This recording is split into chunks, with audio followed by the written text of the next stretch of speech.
Hello friends, and welcome to my channel. My name is Liza Compass, and you've landed on my very first YouTube video. So allow me to introduce myself. I am an artist working in a multitude of mediums, from painting and drawing to writing and singing my own music, but I like to think of myself more as a performance artist, telling my story through the things that inspire me the most. But above all, I'm a creative person just like you, and just like every other person on the planet, whether they realize it consciously or not. And that's one of the biggest reasons I even wanted to make this channel in the first place. Not just to share my creative expression and my journey with you all, but also to start a new conversation around what creativity is, what it can look like, what it means to create, and ultimately what it means to be human. So yes, my friends, it's okay to be an artist. Whether your dream is to be a full-time creative of any kind, or if it's simply just to make enough time in your life to nurture your skills and do the thing you love, like sewing, or singing at open mic nights, or performing with a local community theater. Whatever you do, as long as it brings you joy, that's okay. In fact, it's more than okay, because it's an essential part of who you are as a person. And I'm sure if you clicked on this video at some core level, you realize that too. Now, I'm not going to sit here and lecture to you like I have all the answers, because I don't. But what I can offer is my perspective on how my creative journey has transformed my life for the better. And I do hope that by watching this video, it might inspire you to figure out how embracing creativity can impact your own life too. As I'm filming this video, it is the month of May in 2020, and here in the United States, we are well over a month into quarantine thanks to COVID-19, and things are pretty boring. We're all stuck at home and we're not able to go about our daily lives, and it stinks. Our days are mind-numbingly similar to the days before them, and a lot of us are having difficulty coping. I mean, even me, and I'm a closeted introvert. Now that's saying something. But for the time being, we're all just stuck in limbo. Plans have changed, fun activities postponed or canceled altogether. Our work lives have changed significantly, from working overtime in harsh conditions, even on the front lines of this pandemic to keep our community safe, to the stress of finding new ways to work from home, or even losing your job altogether. This is uncharted territory for everyone. Yet, in the midst of boredom, depression, and crippling anxiety, people are finding new ways to stay in touch with the outside world. Once stay-at-home orders began rolling out all around the world, our news feeds became flooded with people taking to their balconies to join their neighbors in song. A lot of us are taking up new hobbies, or even revitalizing old ones, many putting their creative skills to good use.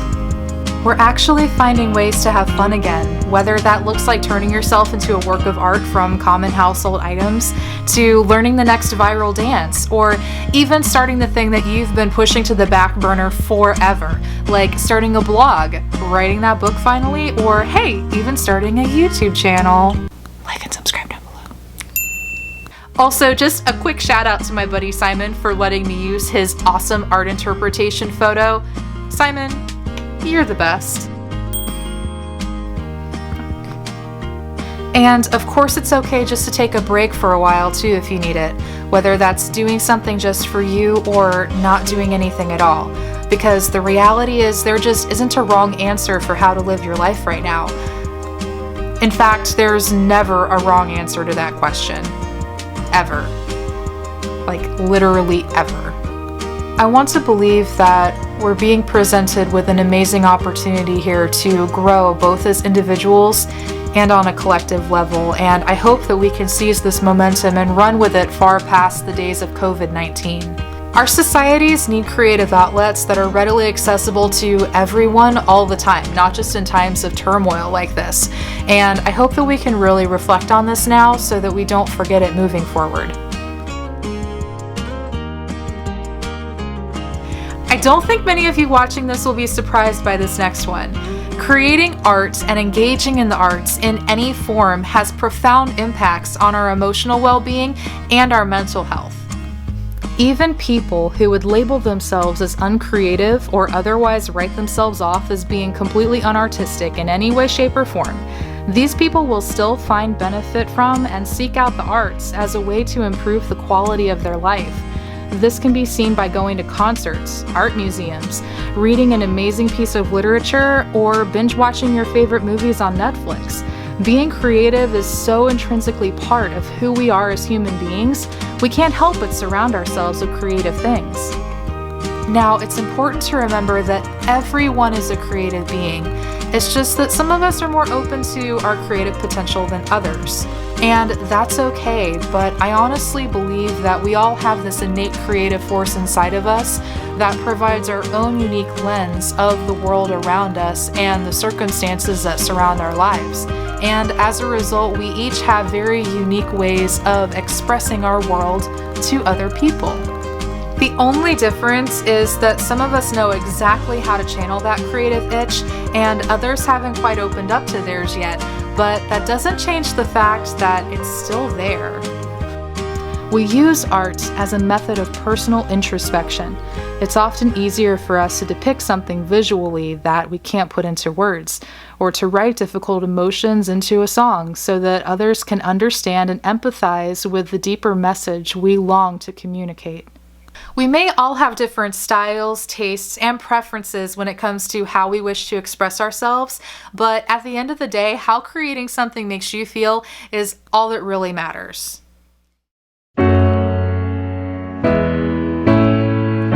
If you live in the United States, having the freedom to express yourself is part of our First Amendment rights. And just like the rest of the free world, having the right to say what you need to say, give your opinions without fear of retribution, and express yourself is the foundation of life as we know it. Art has this incredible power to move people. There's something magical that happens when you're in the presence of a masterpiece born from the Renaissance, for example, as if a painting itself can transcend the confines of time and space and speak to you in its own words. Historians have gone to great lengths to ensure that we remember every period of creative and intellectual prosperity throughout the human experience, but we can't forget that just as revolutionary strides in creativity and exploration of new ideas have shaped our world for the better, there are still serious implications for what the suppression and control of self-expression ultimately mean for our freedom. You see, there's a reason why the darkest eras in human history have begun with the destruction of culture, belief structures, and the morality of entire groups of people.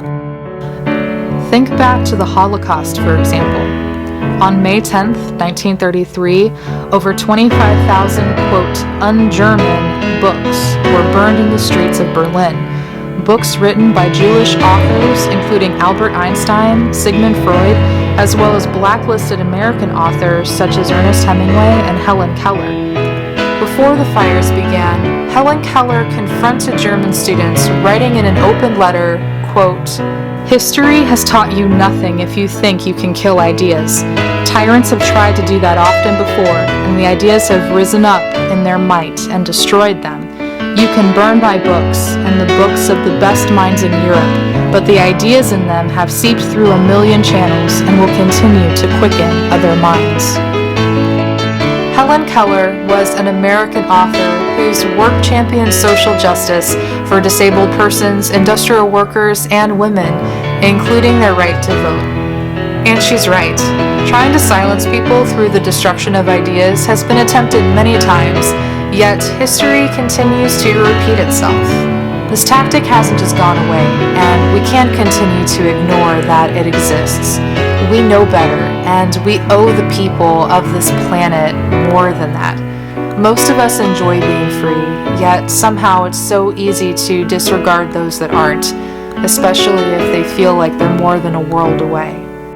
Imagine, if you can, the population of the United States. Take a minute to just picture in your head the 330 million people that call the US home. Now, take that number and multiply it by about 5. Now, imagine a population of that size being systematically isolated from the rest of the world by means of tyrannical censorship, government-sanctioned propaganda, and the complete destruction of free speech. Well, that is the current reality for the people of China. And that's the current reality for almost 20% of our world's population. So just let that sink in for a minute.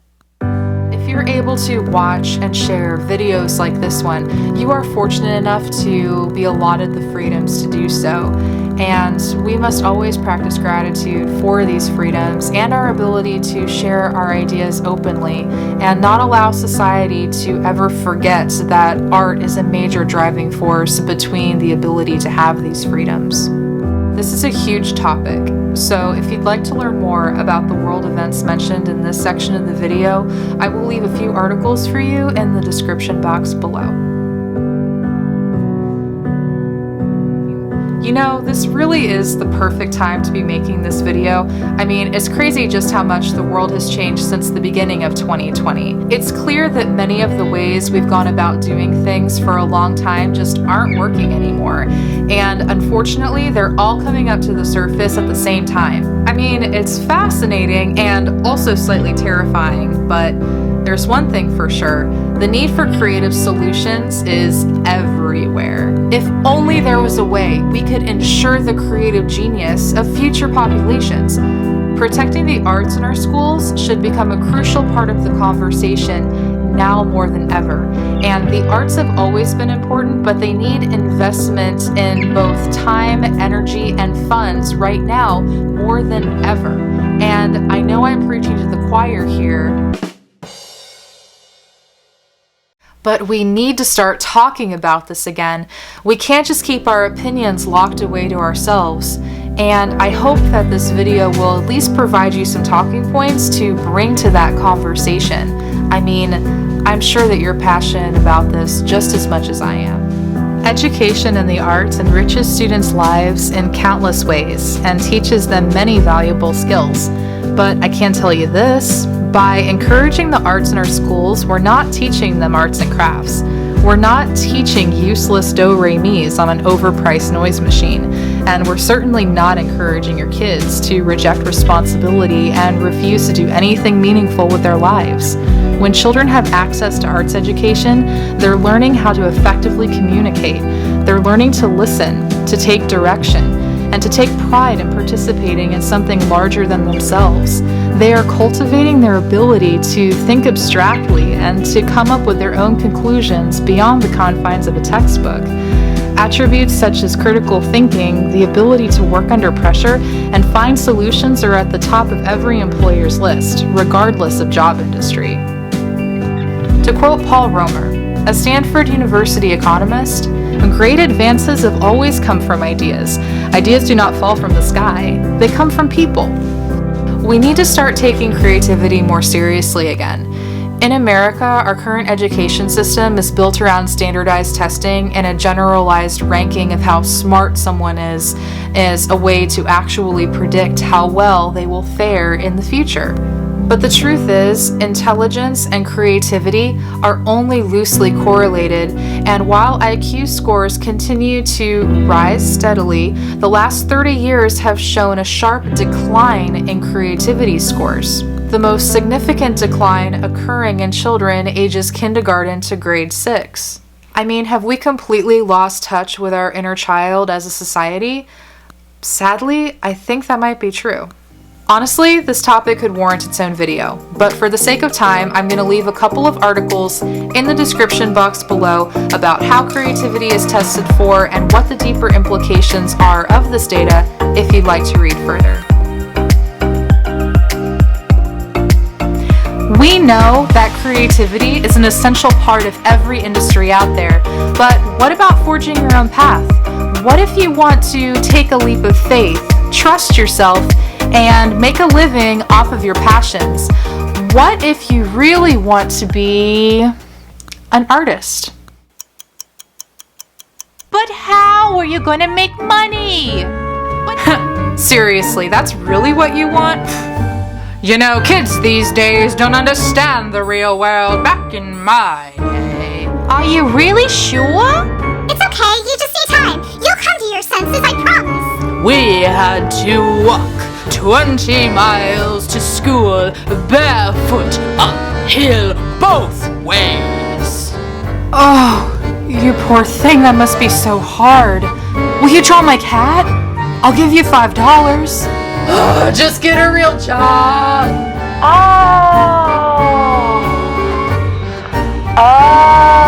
Okay. Nice. Good for you. You know, I have a friend that knows an artist and he gets by pretty well. The winters are hard, but other than that, he does pretty okay. So, I think you'll be okay. Just get a good pair of snowshoes, you know. I'm sorry, why can't you go to college? Are you sure? Yeah, but that's not a real degree. What are you gonna do with that? Think about the children. Millennials. Well, think about retirement. 401k. Millennials. Okay, I get it. Everyone is ready with the starving artist argument all the time, and everyone thinks they're an expert. Yes, literally everyone. And yes, building a creative career is a lot of hard work and highly competitive, but it is by no means impossible or unrealistic. Calling your passion a full-time job means becoming your own boss and starting your own business. And yes, that is very difficult and time-consuming and expensive, especially in the beginning, but it's like that whenever you start a business, no matter who you are and what industry you're a part of. The truth is, it's not that you're being unrealistic. It's that creative careers have been unfairly stigmatized by outdated stereotypes in our media, culture, and in the minds of people intimidated by the unknown, which in many ways amounts to their own fear of failure. Honestly, we're all naturally wary of the unknown, and fearing the things you can't control is a deep-rooted defense mechanism inside everyone, but fear is just that. A defense mechanism, an illusion put in place by our own psyche to keep us safe from the things we don't yet understand. And for people who don't understand anything about actually making a living as a creative or having any desire to do so, will remain in fear of such a concept as to protect their own sense of value and personal success. Hey look, another defense mechanism! So my point is, try not to take it too personally. It's not you, it's them. No, seriously, it's them. Yep, it's them. Honestly, everyone's uncomfortable right now. Living through a pandemic is pushing everyone outside their comfort zones, and it's forcing us to question how we work, but also why we do the thing that we do for a living, and if we're really happy. It's making us question our motives behind the job that we possess. We're learning that more people can actually work from home and enjoy a more flexible schedule if they'd like to. We're also learning that some jobs, or at least aspects of them, aren't even really necessary in the first place. Before this whole thing started, more and more people have been eager to work from home and seek more flexibility in their lives. And now, in a weird way, we're learning that we totally can. Whether you are a full-time artist or enjoy a creative side hustle, whether you make an entire living off your passion or nothing at all, dedicating your time and energy to creative pursuits is incredibly good for personal growth as well. Being an artist means taking on a great deal of responsibility and allows you to massively expand your knowledge and skill sets in areas of finance, organization, personal relations, and many other professional skills. Working for yourself, no matter what you do, can also instill a valuable sense of higher purpose and pride in your own life. You know what they say, variety is the spice of life. We can't all work 9-to-5 jobs, and honestly, we're not all built for that. And that's okay. We are living in amazing times right now. We can learn anything, do anything from anywhere, which is amazing, especially for people like me, because I just love learning. I'm definitely a lifetime learner, and I hope that I never stop. Even so, my relationship with school has always been very complicated, which is interesting because I always did very well in school. I had good grades, I enjoyed my classes, but at the same time, I never felt fully satisfied with what I was doing and how it was progressing along inside my head and for what I pictured for the rest of my life, I guess. I don't know if that even makes sense, but it's really hard to explain. Even when I was little, I remember having a legit existential crisis when I was in kindergarten because we were all talking one day about what we wanted to be when we grew up, and the teacher asked cute little me, "What do I want to be when I grow up?" And I gave her the longest laundry list answer of all the things I wanted to do. And I was like, "Oh my gosh, I want to be an archaeologist, and I want to be a journalist, and I want to be an artist, and I want to be a psychiatrist, I want to be a veterinarian, I want to be an author, I want to be a physicist, I want to be a biologist." And I just started going into this long, grueling list for her, and she just looked at me like, "Oh, that's so cute that you're interested in all those things, but really, what do you want to be when you grow up? Oh, you need to just kind of, pick one thing." And I was like, "But I need to do all the things." And that's when I started to realize that no, other kids just wanted to be one thing. One kid wanted to be a fireman, the other kid wants to be a ballerina, one person wants to be Spider-Man, but everyone just had one thing that they were going to be when they grew up, and that was accepted, but my idea of my future was not. It was very difficult for me to wrap my 5-year-old brain around the fact that I could literally not do all the things, which honestly shocked me at the time. My mental spiral, I guess, just kind of continued from there, you could say. After high school, I started college because, that's the thing you do. And I did major in fine art, but I had a double major. I was majoring in art and clinical psychology because in my brain, I knew that I loved art. I knew that I loved helping people and that I was fascinated by the way people think. So I majored in both art and psychology in the hopes of combining them into something along the lines of art therapy, because it seemed fun, it seemed like something I could do, and it also seemed practical. But part of me understood even then that practicality alone was not a good answer for me, and I had this little voice just sitting in silent judgment in the back of my mind thinking, "What are you doing?" I guess that part of me knew that ultimately I was somehow procrastinating on what I was really supposed to be doing with my life.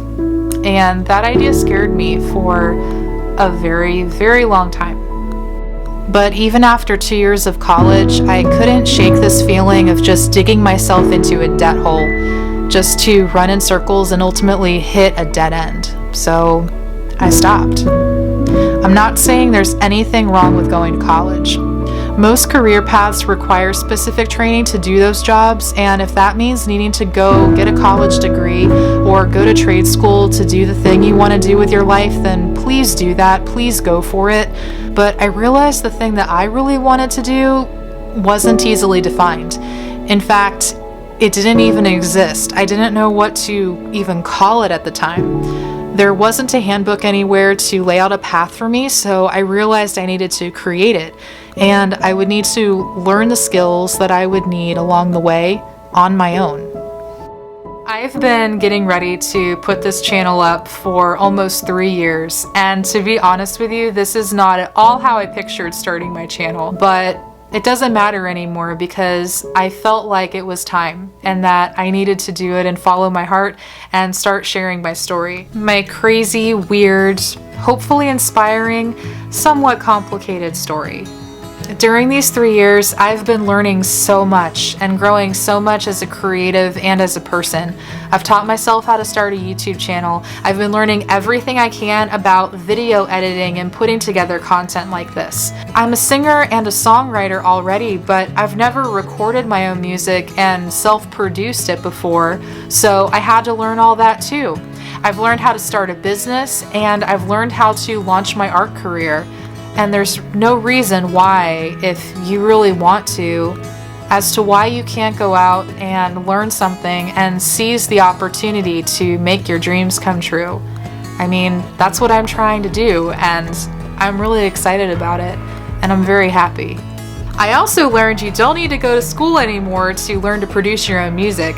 You also don't even need a professional recording studio.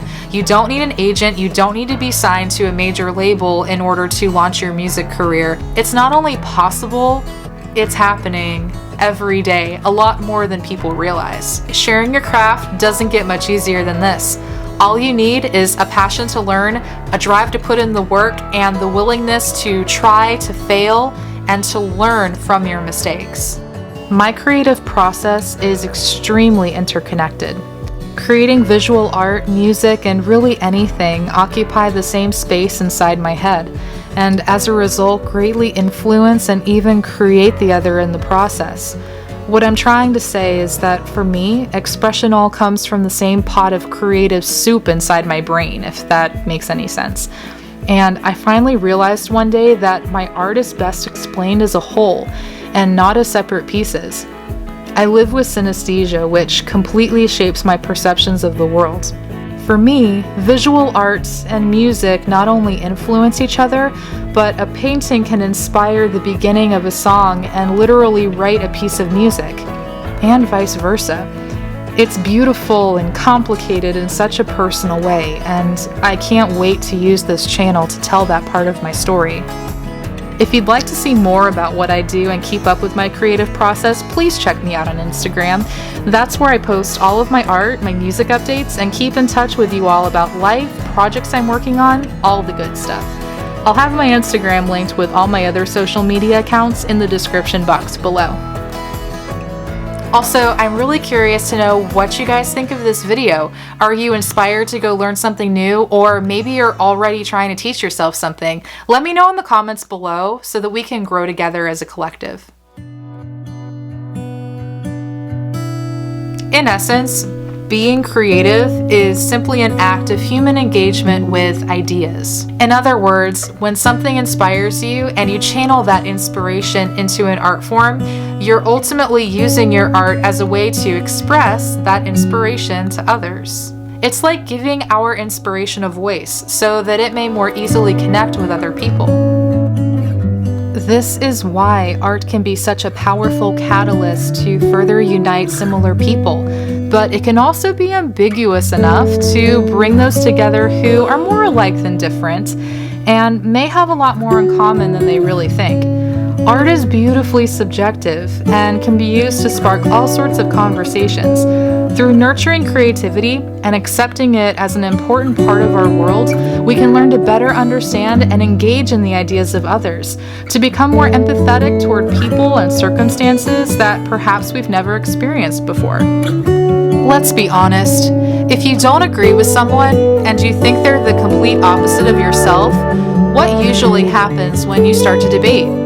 First, there's an I'm right, you're wrong mentality almost immediately from both sides. Then typically ensues finger pointing and name calling and shaming, and eventually a full-blown yelling match. Now, all of a sudden, two people that already didn't see eye to eye will leave this situation in further disgust and hatred towards the other. Well, this is called polarization, which has unfortunately penetrated our culture to such an extreme that most people think it's perfectly normal. It's that us versus them mentality. You either agree with me 100% or you're wrong and I can't have anything to do with you. Sound familiar? It's so exhausting living in a world where no one can get along. I mean, can't we at least try?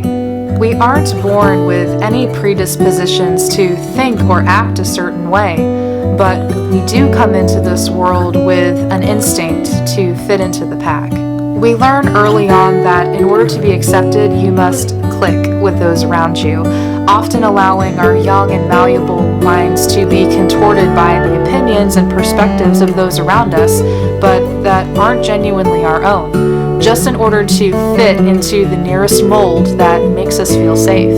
Let's think about this for a minute. Consider a group of people that you would normally fit into that them category that we just talked about. You know, that group that you see as being the complete opposite of you. Maybe someone that you would never actually try to engage with and have a normal conversation of any kind of meaning or value.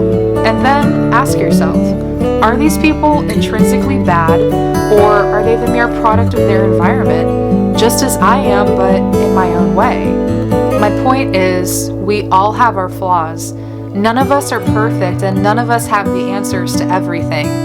But I also don't believe that it's okay to force beliefs on other people, no matter how much you believe in them, especially if they could cause harm to others. We've all suffered traumas due to extreme polarization, and consequently, we all have room to heal and grow as a result of these traumas. We can use our creativity to begin meaningful dialogue with people, the kind that everyone can identify with. Art can become relatable to vast groups of people when used in the correct context and for the right reasons. And because of this, I believe that we really do have the power to change the world through art and through song, through literature and dance, through the things that move us at the deepest level of our souls. I wonder every day how the world could look if we were able to accept each other for who we truly are. And I wonder how our lives would change on a collective level if we all held genuine love and acceptance for ourselves. What would happen if everyone had the confidence to go after their dreams without fear of judgment or failure? What if we were able to embrace and acknowledge the powerful potential inside everyone and be happy to see them succeed? What if this is the world we could move into once we truly begin to value creativity again as a collective? Our world is already changing. We're changing. And we have the power to guide where the changing tides lead us. We need to listen to our children more, honor their inquisitiveness, and respect their opinions. After all, they are in many ways the wisest of all of us. We need to listen to each other and understand what our society needs. We also need to listen to ourselves and really try to understand our feelings, our insecurities, our fears, and our own self-sabotage, and allow ourselves to be honest about the change that needs to happen within. Creativity plays such a crucial role in all of this, and by allowing our creativity to be explored early on, children become confident in who they are and have a stronger sense of personal identity. So even if you've shunned creativity to the wayside in your own life, just remember, it's never too late to nurture these connections again. Everyone has the power to create positive change. Without a doubt, humans were made to be creators and to express this power in every aspect of our existence. I believe everyone has a story to tell, and I hope that by sharing mine through art, music, and everything in between, that I might inspire others to share their own journeys as well. Like I said, this is not how I planned on starting this channel. The truth is, I've been working on creating a cinematic storyline for you, launching my channel with a full-blown music video that has become very near and dear to my heart, and then taking you back through the entire process from start to finish. From concept creation to creating visuals, costumes, sets, and makeup, to filming on location and then learning how to put everything together myself. I'm even going to show you how I built a recording studio inside my house and the stressful process of learning to record my own vocals, mix and master the song completely by myself. I've put so much time, heart, sweat, blood, and tears into this that it was not an easy decision to change the plan. But I decided it was time, especially now, to be completely transparent with you and to offer what I can and try to offer light, inspiration, and love in these difficult times. I am still going to release the music video and the other 15 plus videos I've been working on alongside it. But for right now, I'm just happy to be here, being true to myself and connecting with other amazing creatives just like you. So please let me know down in the comments how you're planning on creating change in your own life. Maybe you've already started and you've made fantastic strides, or maybe you're just looking for a way to get started. Whatever it is, let me know down below. I'd really love to hear from you guys. And of course, the most important reason to embrace creativity in your life today is because you need to do it for you. You are an amazing, unique, and talented human, and you deserve to feel fulfilled and happy in everything that you do in life. Embracing creativity is going to look different for every person. The possibilities are endless, and so is your potential. And remember, no matter what anyone says, and no matter how you choose to express yourself, it's okay to be an artist. In fact, it's pretty fantastic. Guys, thank you so much for sticking with me through till the end of this video. I hope you liked it. If you did, please give it a thumbs up, smash that like button, and subscribe to join this amazing, growing, and creative family. I have so much amazing and diverse content in store for you guys, and I'm going to be posting at least once a week. So I'd love to hear from you. What did you think of this video? Was it okay for my first try? And what would you like to see more of in the future? I can't wait to hear from you guys. So until next time, I'll see you later.